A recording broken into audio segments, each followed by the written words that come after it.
Assalamualaikum warahmatullahi wabarakatuh. Salam Om Swastiastu, Namo Buddhaya, salam kebajikan. Perkenalkan, nama saya Yudan Nurcahyo dari kelompok Kode Igniter. Di sini saya akan menyampaikan tentang materi inspirasi tokoh pemimpin. Di sini saya mengambil contoh dari seorang Bung Hatta sebagai proklamator RI. Sudah tidak asing di telinga kita, Bung Hatta adalah wakil presiden Indonesia yang pertama dan tokoh proklamator Indonesia beserta dengan IR Soekarno. Bung Hatta memiliki nama lengkap Muhammad Hatta yang lahir di Bukit Tinggi pada tanggal 12 Agustus 1902. Hal-hal yang dapat saya pelajari mengenai beliau adalah yang pertama, dekat dengan para pedagang sejak masih pelajar. Pendidikan Bung Hatta dimulai dari pendidikan formal dari sekolah swasta. Bung Hatta kemudian pindah ke sekolah rakyat dan sekelas dengan kakaknya yaitu Rafi'ah. Bung Hatta berpindah sekolah ke Padang, saat ini menjadi SMA Negeri 1 Padang sampai tahun 1913 dan melanjutkan ke MULO pada tahun 1917. Bung Hatta juga dibekali dengan ilmu agama sejak kecil oleh keluarganya. Keluarga Bung Hatta adalah keluarga pedagang. Hal tersebut juga membuat dirinya tertarik pada perekonomian di Padang. Bung Hatta akrab dengan para pedagang yang tergabung dalam serikat usaha, dan Bung Hatta juga aktif dalam Jong Sumatera sebagai bendahara. Yang kedua, aktif mengikuti organisasi kemahasiswaan di luar negeri.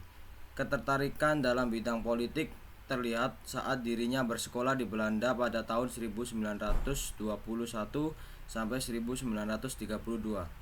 Bung Hatta bersekolah di Handels Hogeschool yang sekarang menjadi Universitas Erasmus Rotterdam. Selama bersekolah di sana, Bung Hatta tergabung dalam perkumpulan pelajar tanah air di Belanda. Bung Hatta kemudian memimpin delegasi Kongres Demokrasi Internasional untuk acara perdamaian di Prancis. Dari delegasi tersebut, Bung Hatta berkenalan dengan tokoh-tokoh penting, umumnya pemimpin pergerakan buruh. Yang ketiga, seorang tokoh pergerakan. Bung Hatta sebagai tokoh yang progresif dan revolusioner. Karena itu dirinya tertangkap oleh tentara Belanda saat masih berstatus sebagai pelajar. Kemudian dirinya ditahan selama 5,5 bulan dan diajukan sidang ke pengadilan.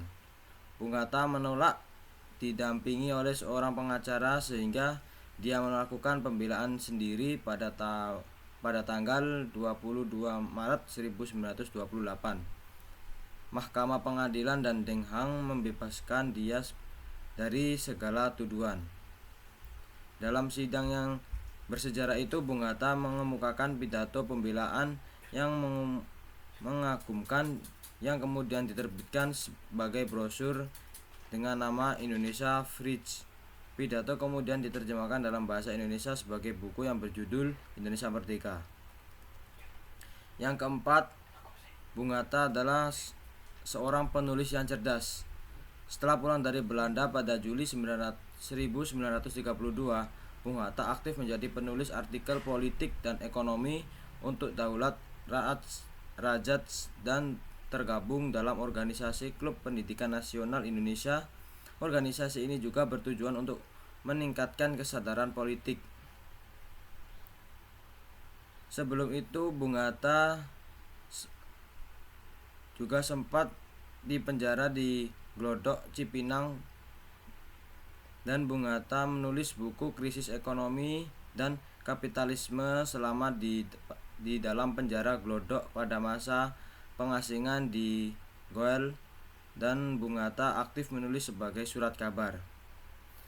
Yang kelima, Bung Hatta merupakan sosok yang gemar berbagi.